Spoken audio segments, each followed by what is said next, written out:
نحمده ونصلي على رسوله الكريم أما بعد فأعوذ بالله من الشيطان الرجيم بسم الله الرحمن الرحیم۔ ہم نے آج تک یہ تو بہت سنا ہے کہ والدین کے یہ حقوق ہوتے ہیں، والدین کے ساتھ اس طرح سلوک کیا جائے تو جنت کے اس دروازے پہ پہنچ جائیں گے، اور والدہ کی جنت پاؤں کے نیچے جنت ہوتی ہے۔ کیا ہم نے یہ بھی سنا، کبھی کسی نے ہمیں یہ بھی بتایا کہ اولاد کے حقوق کیا ہیں، اولاد کے ساتھ کس طرح کا رویہ رکھنا چاہیے، اولاد کے ساتھ کیا کرنا چاہیے، اولاد کے ساتھ کیسے رہنا چاہیے؟ ہم نے صرف اپنے مطلب کی باتیں پوچھی، سنی اور آگے بتاتے رہے، کیونکہ ہمیں ہر جگہ یہی سننے کو ملا کہ والدین کے بہت حقوق ہیں۔ یہ کہیں سننے کو نہیں ملا کہ والدین کے حقوق جڑے ہوئے ہیں اولاد کے فرائض کے ساتھ۔ اولاد کے بھی بہت سارے حقوق ہیں، گیو اینڈ ٹیک۔ اسلام نے نہ اولاد کو چھوڑا نہ ہی والدین کو چھوڑا، دونوں کے حقوق و فرائض برابر ہیں، دونوں کے۔ کس طرح کہ اسلام میں سب سے زیادہ احترام کا جو مستحق رشتہ ہے وہ ہے اولاد کا رشتہ۔ سب سے زیادہ احترام کا مستحق رشتہ اولاد کا رشتہ ہے، زیادہ احترام والا رشتہ اور مستحق رشتہ کہ جس کا احترام کیا جائے وہ ہے بچوں کا۔ والدین کے بہت حقوق ہیں بھی صحیح، اور بہت زیادہ ان کے فضائل ہیں۔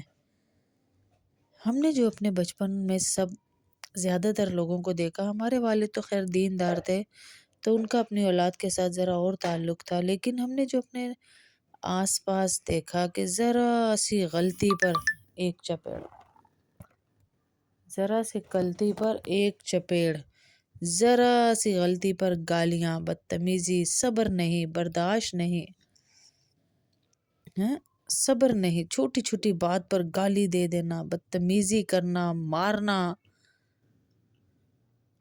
اور پھر ماں کو کہنا تو نے یہ تربیت کی ہے، تو نے یہ ان کے ساتھ کیا ہے۔ تو ان چیزوں سے آگے بڑھنا ہے، آگے۔ پہلے سارے بچے چھپ جاتے تھے، ابو آ گئے، والد آ گئے ہیں، ڈرتے تھے۔ یہ تعلق نہیں ہونا چاہیے۔ گندی گالیاں، بدتمیزی، اس کو گندی گالی، اس کو گندی گالی،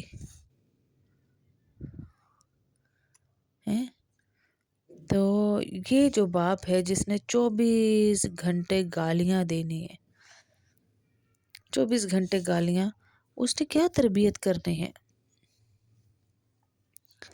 اس نے کیا تربیت کرنی ہے؟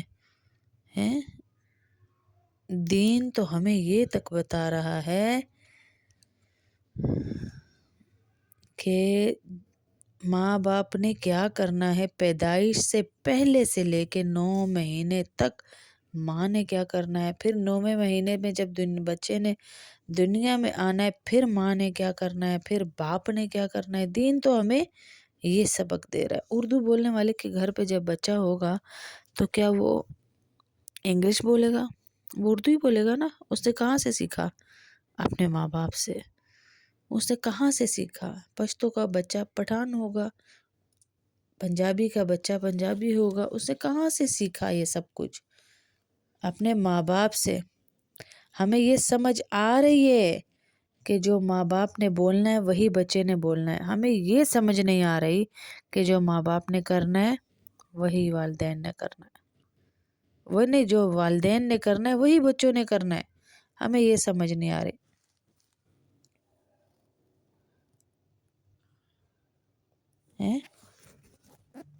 ہمیں کیا کہا جاتا ہے؟ جی دعا کریں بچہ نیک ہو جائے۔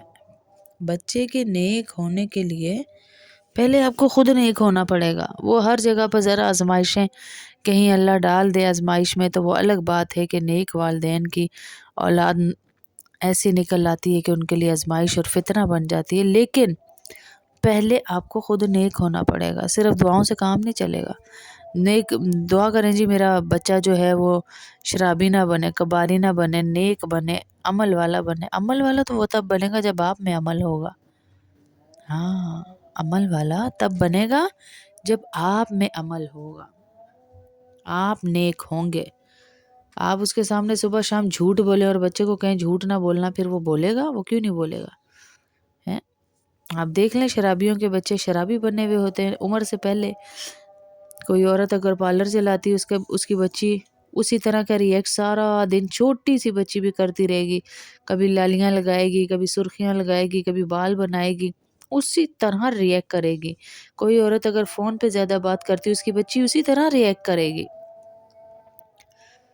آپ نے جو بچے کو سکھانا ہے وہ کریں اس کے سامنے، وہ اس کے سامنے کریں آپ جیسا بنانا چاہتے ہیں۔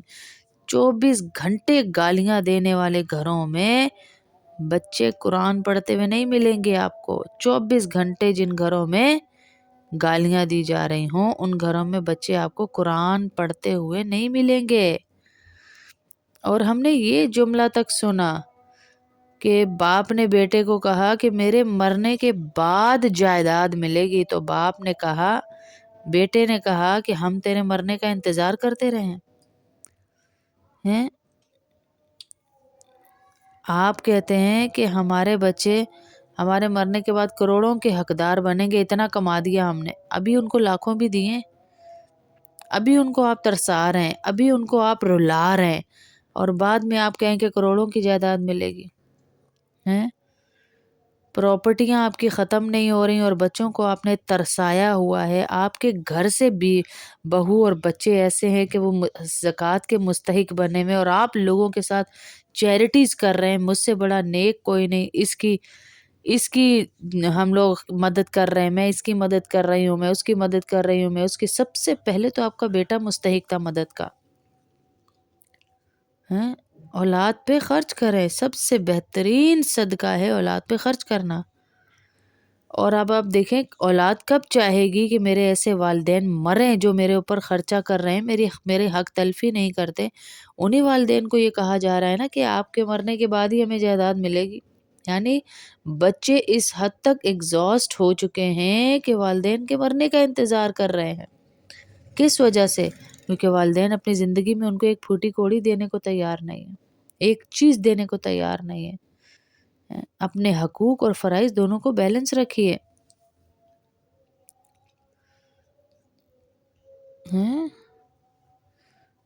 آپ زندگی میں نیکیاں کمائیں ان کو دے کر، مرنے کے بعد تو آپ کے ملنے ہی ہے ان کو۔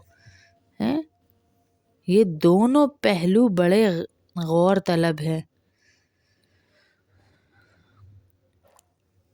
کہ والدین بھی صحیح ہوں اور بچے بھی صحیح ہوں۔ اب آپ دیکھیں کوئی اگر بالکل نشئی ہے، والدین کی بات نہیں مانتا، اڑانے والا، اس کے پاس والدین روک رہے ہیں تو پھر تو ٹھیک ہے۔ لیکن اگر نیک بچہ ہے، اپنے ضروریات کے لیے مانگ رہا ہے، اپنے بیوی بچوں کے لیے مانگ رہا ہے، اپنی جائیداد مانگ رہا ہے، اپنا الگ گھر بنانا چاہتا ہے، تو اس میں میرے خیال سے کوئی حرج نہیں ہے کہ ہم بددعا لے ہیں، ہم بددعائیں لیں اپنی اولاد کی۔